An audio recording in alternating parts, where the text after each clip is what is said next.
I'm Sarai. And I'm Haley. And this is Seamwork Radio. Welcome back to Seamwork Radio, where we share practical ideas for building a creative process so you can sew with intention and joy. And this week, we're going to cover the 10 things we wish that we'd known as beginners. So we're going to be sharing our own personal journeys from when Haley and I were beginners, and we're going to share the most valuable lessons we've learned since then. And hopefully they will be helpful to you too, no matter where you are in your sewing journey. So Haley, let's start with our icebreaker for this week. What's the one thing, or what is one thing that you sewed as a beginner that you still feel really proud of? Ooh, well, there's one particular dress that comes to mind, and it was a yellow shift dress, and it wasn't because it was like particularly challenging or anything, but it was like the moment I felt like I kind of like found my voice as a designer.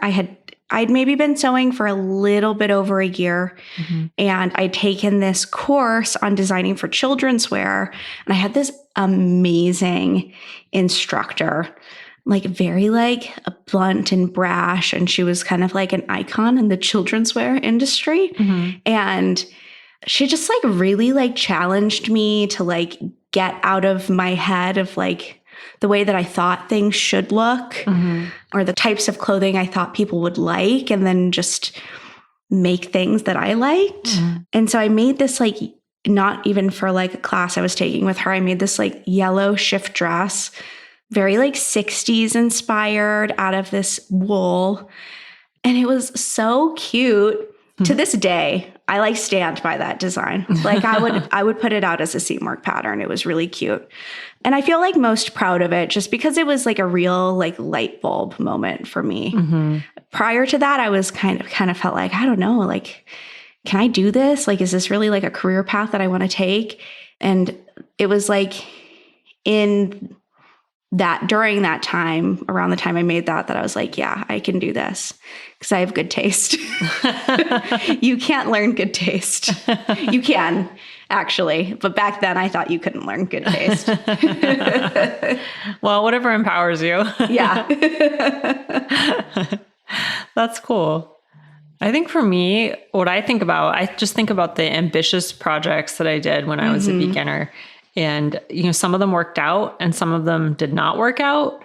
But I think the fact that I was able to tackle them, to have the confidence to even try, I think is what I'm proud of. So one thing that comes to mind is a costume I made. It was a historical pattern. I think it was like a 18th century polonaise or something like that. But it was just like 10 yards of fabric. And I just bought this like crazy taffeta fabric that I found on sale. And it came out really, really pretty cool, like really interesting. Not an everyday thing or something you'd wear in your life, but it was for a Halloween party or something. But I'm just so proud of it because I remember it had so many gathers in it. It had like the whole back of it had staggered little gathered sections. And it took me so long to finish. Like it just was really, really a lot of work. And I think that's what makes me feel so proud of it, is just like I put in the effort and I really wanted to learn how to do this and figure it out. And I did. So it's cool to think back on those things and the confidence they gave you and how that moved you forward and allowed you to do more and more and more. Yeah, definitely. Really cool. Well, that's our icebreaker for today. And if you have an icebreaker question for a future episode, then if you're a Seamwork member, you can go to seamwork.com/go/icebreakers and leave it there. And I'm laughing because my puppy is thumping all over the floor for unknown reasons. All right. So let's talk about our topic for today. So I think the thing about sewing, and this is true for a lot of things in life, is that you just don't know what you don't know. And especially when you're a beginner, you don't know what you don't know. So I think a lot of us probably have this feeling like you ever wish that you could just go back in time and give your past self a little advice. I know that I do, not just with sewing, but with life. Everything. With everything. I don't know that I would have listened to it, but I would like the opportunity to at least tell myself some things. So I think that's why being part of a community of people who share in your creative practice is so valuable, because you can learn from the victories and the mistakes of other people. So even if you don't know what you don't know, you can learn from the people around you and kind of absorb all of that and everybody else's experience. So let's start with this question, Haley. What do you think was your greatest strength when you were a beginner? I think my greatest strength when I was a beginner was that I didn't know what was challenging before I did it. Yeah. So I just did things. Yeah. This kind of like blind optimism that I had for everything was, you know, I definitely miss that a little.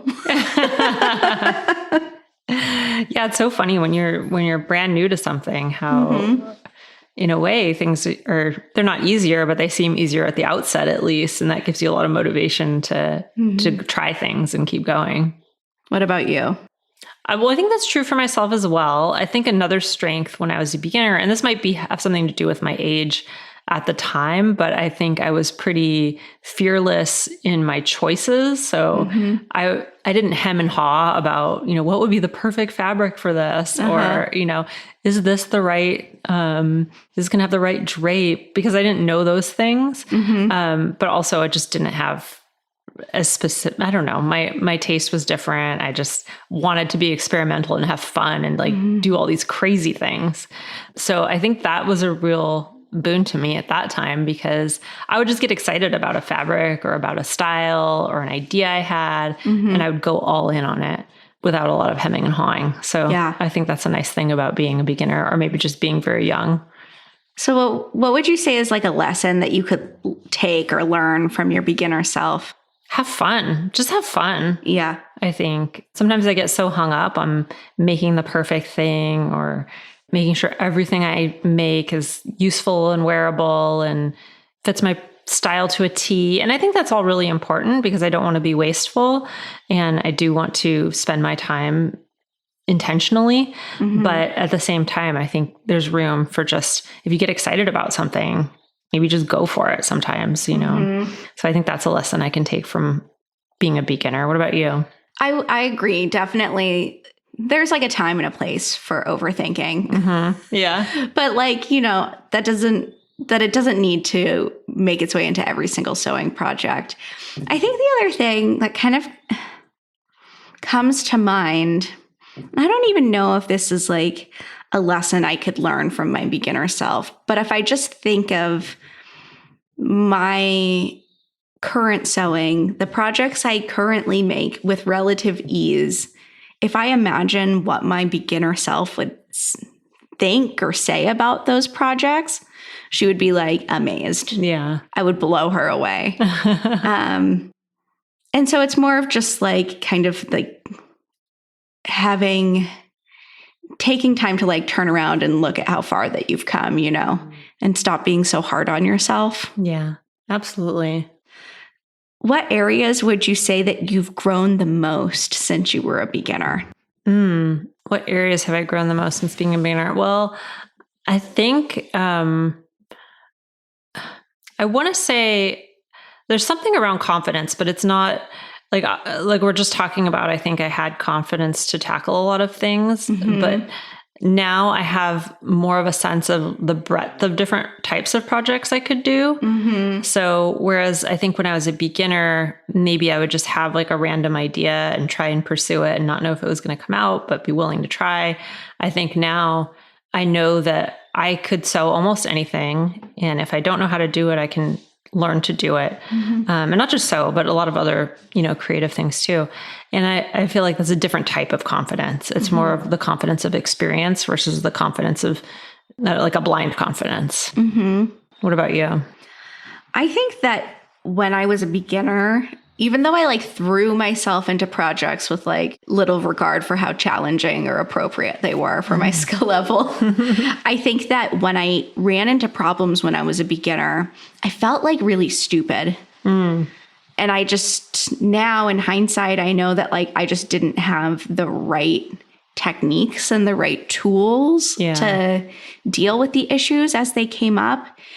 And now when I run into an issue, first of all, I feel like I have this kind of like arsenal of techniques and tools. I know the things I need to do to try. Mm-hmm. But also, like, I don't take it personally. Yeah. So part of that is having the actual experience to handle issues as they come up, but also just like the grace for myself that like, it's okay. Like I can mess up, like a tolerance for failure. Mm-hmm. Yeah, that's a really good point. It's kind of funny because as you get more experience, you have more of a tolerance for failure. And at the same time, you're having fewer failures at the same time. It's interesting. All right, well, let's get into the 10 things that we wanted to cover today. So I'm going to start. We'll switch off here. But the first one that I think is really important is to embrace your seam ripper. And what I mean by that is you're going to make a lot of mistakes and you're never going to stop making mistakes. And I think if you've been sewing for a while, you probably know this. If you haven't been sewing for a while, you're probably learning this. But there's just a lot of mistakes in sewing. It's very normal. And if you sew a project from start to finish without using your seam ripper, it's like that's a very rare thing indeed. It's like finding a unicorn. So you're also not going to love everything you make. That's another thing that I think you have to kind of embrace. Sometimes you're going to finish a project and you're going to try it on in front of the mirror. You're going to take it off and then you're going to immediately donate it or give it away. Or if you're like me, you might throw it into the back of your closet and forget about it for 2 years and then eventually donate it because you feel guilty. So that's just something you have to realize as you get more and more into your sewing. So when that happens, instead of getting mad that you made it in the first place, just try to think about all the new things that you learned, because there's always so much to learn from every project, whether it was a success or whether it was a failure. So you might have picked up a new technique, or maybe you learned to avoid buying that type of fabric again, or maybe just using that type of fabric for the specific type of project. There are so many lessons that you can learn from a failure in sewing. So I think that's a really, really important lesson that we all learn as we grow. Yeah. So the next tip is to avoid giving yourself arbitrary deadlines. I think especially when you first start sewing, you have like all of this momentum and this like boundless energy for like sewing an infinite amount of projects.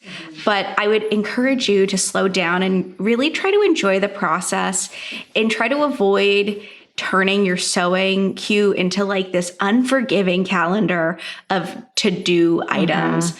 Because I think really it's a slippery slope. It can feel really fun and it can turn like against you really quickly. I definitely recommend checking out a previous episode of the podcast, and it's called 10 Tips for Slowing Down. And that's episode 127. Could give you kind of like some tips to consider before you burn yourself out on sewing. Yeah, really, really good point. All right, number 3. Learn how to read a pattern.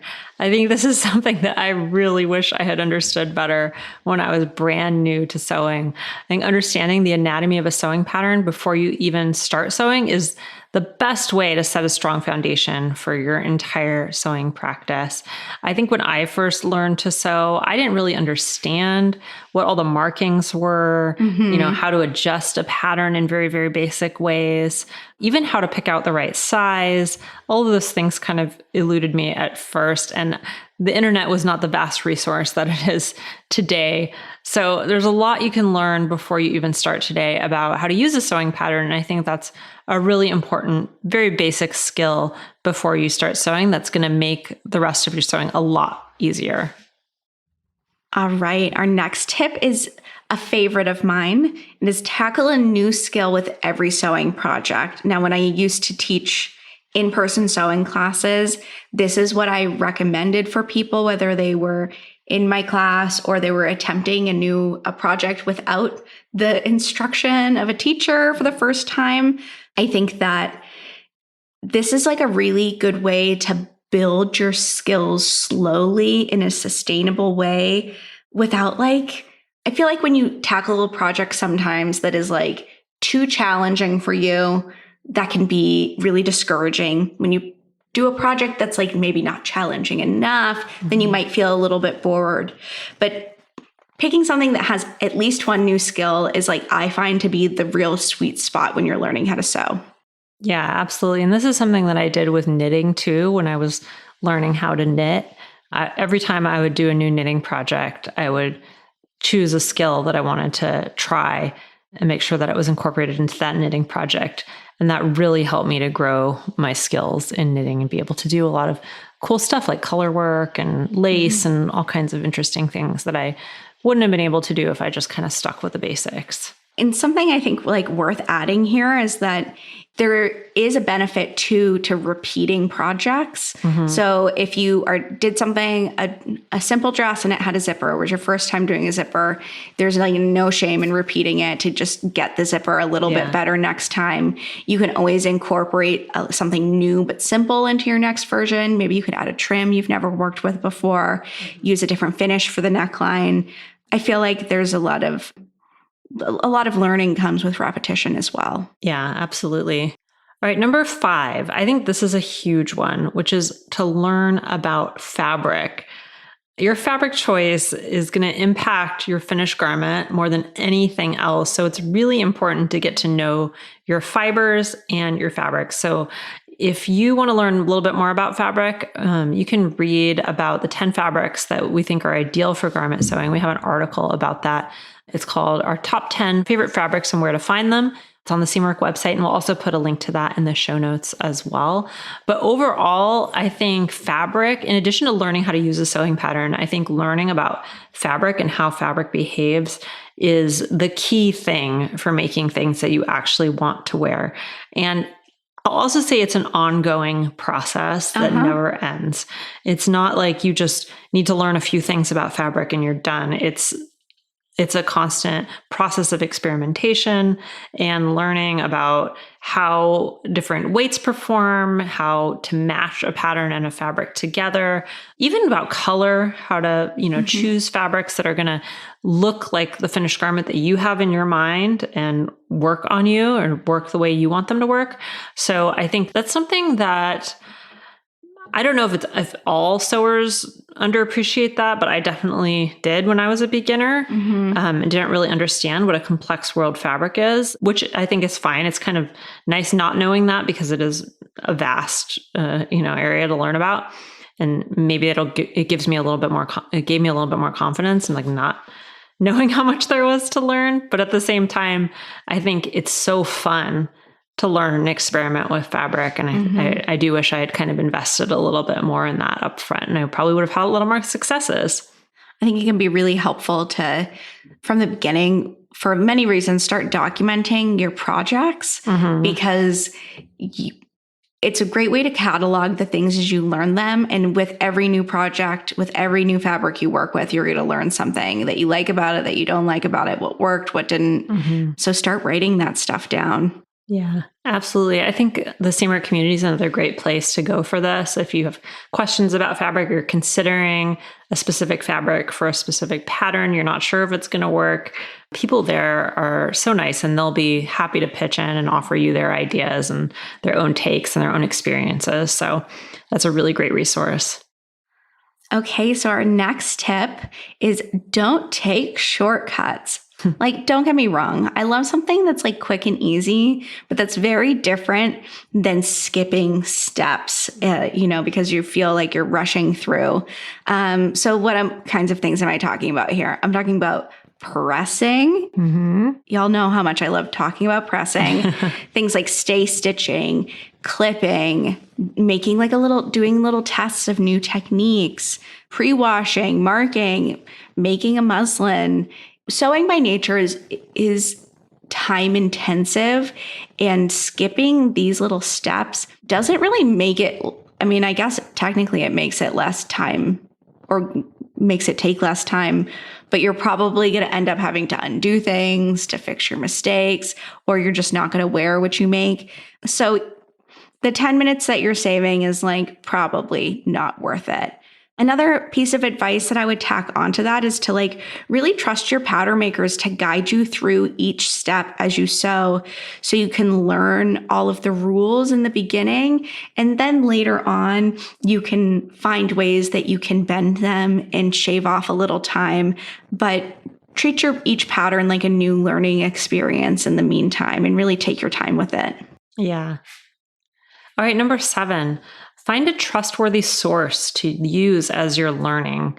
I think there are a lot of great options for sewing books out there. And I think the fact that there are so many great sewing books out there can make it seem really overwhelming and can make it harder to find the information that you need. Same with the internet. Like there's just a vast amount of information out there, and finding what you actually need and just quickly being able to answer your questions can be difficult just because of the sheer volume of information. So what I'd suggest is to pick one book, one sewing class at a fabric store, or one online sewing class, and use that as your guide while you're just getting started. So if you're brand new to sewing, choose one really comprehensive resource and go with that. And if you're a total beginner, you can take our Learn to Sew for Absolute Beginners course, where we walk you through each of the component skills you need in order to make your own clothing. So we talk about everything from using your machine to sewing seams to all kinds of sleeves and facings. It's really perfect for anyone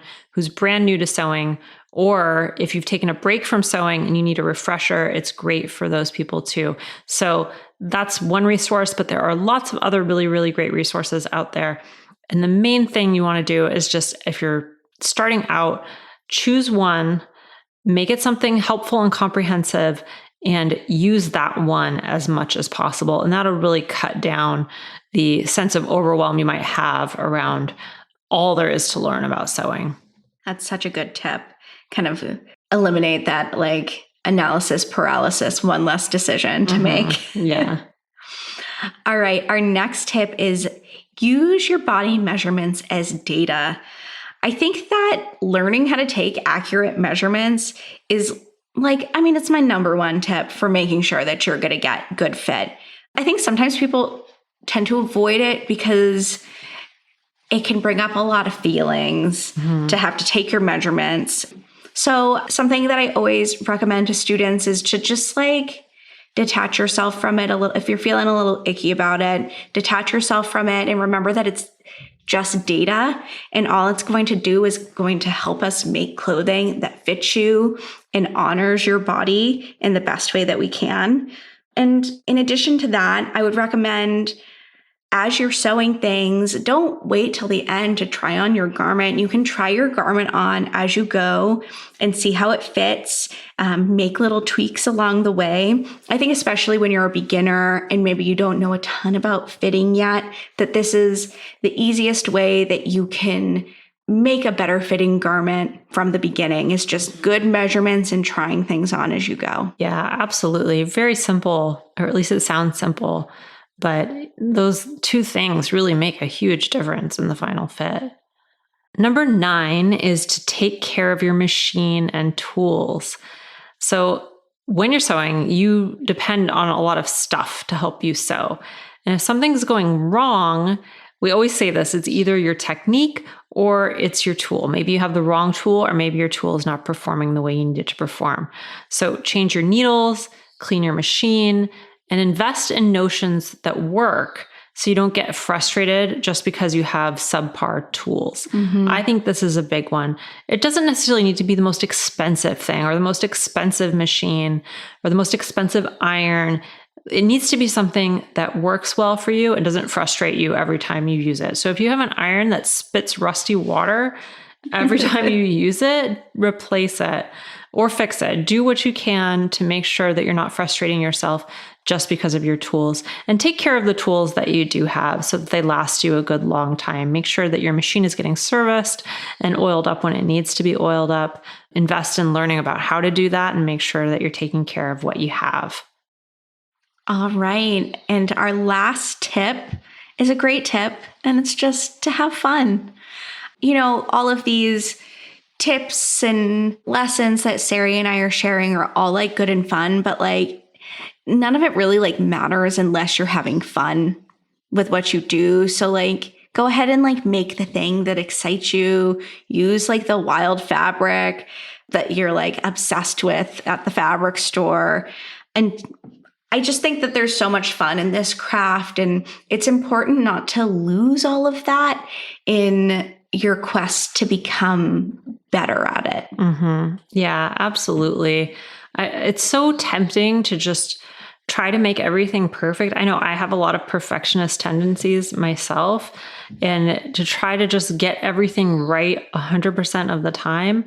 And if you can let go of some of that, so it's kind of going back to what I was saying about my strength when I was a beginner.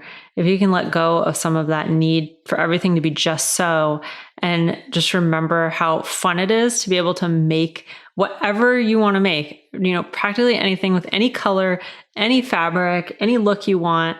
I mean, that's so empowering. And if you can remember that and lean into that as you get better and better at sewing, you're going to have a blast. All right. So those are our 10 tips. Those are the 10 things that we wish we had known as beginners that have helped us on our sewing journeys all along the way for the last few decades. Can't believe it's been that long that I've been sewing.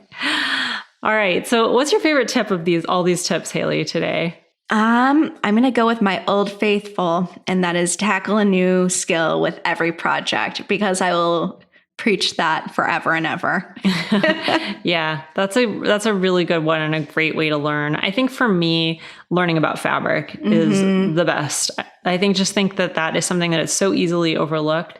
And I think you can blame yourself a lot for sewing fails because the fabric didn't do what you thought it would do. Yeah. And I think a little bit of knowledge and a little bit of some of it is knowledge and some of it is just thinking things through before you start doing things like holding the fabric up to your body in the fabric store if you can, looking at how it drapes, trying to envision it before you actually use it. Just simple things like that. Yeah. I think can make such a huge difference and eliminate a lot of heartache in the end. And even if things don't come out the way you envisioned after doing all of that, you've probably still learned about that fabric and how you might use it again in the future. So I think that's something that's easily overlooked, but really, really important. All right. Well, we mentioned the Seamwork community in this episode a few times, and I just think we're really lucky to have some of the most helpful sewists that you can imagine in our private community. And our team is there too. So along with thousands of seam workers, we're here to talk to you and to cheer you on and to help you out. And you can ask any question about sewing and get absolutely no judgment. And you'll also get some amazing answers from some really nice people. You can share your finished projects there. You can create goals that you can track there. And we'll even email you reminders to keep you on track if you want that. So it's the perfect place to go if you need a quick boost of creative energy. And if you are interested in checking it out, Seamwork podcast listeners get a 50% off lifetime discount when you join us at seamwork.com/go/podcast50. So that's seamwork.com/go/podcast50. And then you can join our community. And if you liked this episode, please leave us a 5-star review. We would really, really appreciate it. We have a review today that I'd like to read from Just Melanie. And she says, a great show. Just listened to the last Sewing Camp podcast and figured out how to leave a review. I've been listening to your podcast since January after becoming a Seamwork member in December. Just wanted to share that I love the podcast and the Seamwork community. Your voices are so calm and soothing, and it feels like my day slows down a little as I take you guys to my sewing room and listen while I sew or work on reorganizing my sewing space. Love the Sewing Camp and Design Your Wardrobe series. If you're interested in sewing or are a sewist, beginner or experienced, the guidance in this show and on the website are invaluable. You get to experience the highs and lows of sewing projects, the thrill of victory and the agony of defeat with other sewists as we all learn to get better at what we love. Oh, thank you, Melanie. That's a great review. Thank you for taking the time to leave that. And if you'd like to leave a review for us, if you're enjoying the show, it's a great way to let other people know about it and hopefully get us more listeners. So we really, really, really appreciate that. And if you'd like, you can also follow us on YouTube at Seamwork Video. If you like hearing from me and Haley each week, you'll love our YouTube channel. We're also there every week making really fun videos. You can follow us on Instagram at Seamwork. And if you'd like to join Seamwork and become part of our private community, plus get access to hundreds of sewing patterns and dozens of sew-along classes, once again, our podcast listeners get a 50% off lifetime discount at seamwork.com/go/podcast50. And that does it for us this week. I'm Sarai. And I'm Haley. And this is Seamwork Radio. Seamwork Radio is brought to you by the team at Seamwork. Seamwork's an online community that supports you in creating a wardrobe that feels right for you. When you join us at Seamwork, you become part of our private community of makers, and you also get access to monthly sew-along classes, a library of over 200 sewing patterns, and tons of great resources to help guide you through the sewing adventure that you choose. Podcast listeners can get half off a Seamwork Unlimited membership, which means you can download as many of those 200 plus patterns as you want at any time, and our community will be there to guide and support you. If you'd like to join us for half off, just visit seamwork.com/go/podcast50. You can also find us on Instagram at Seamwork, or visit our YouTube channel, which is called Seamwork Video. We love hearing from you, so let us know if there's a topic or a personal story that you'd like us to cover. Thanks for listening to Seamwork Radio.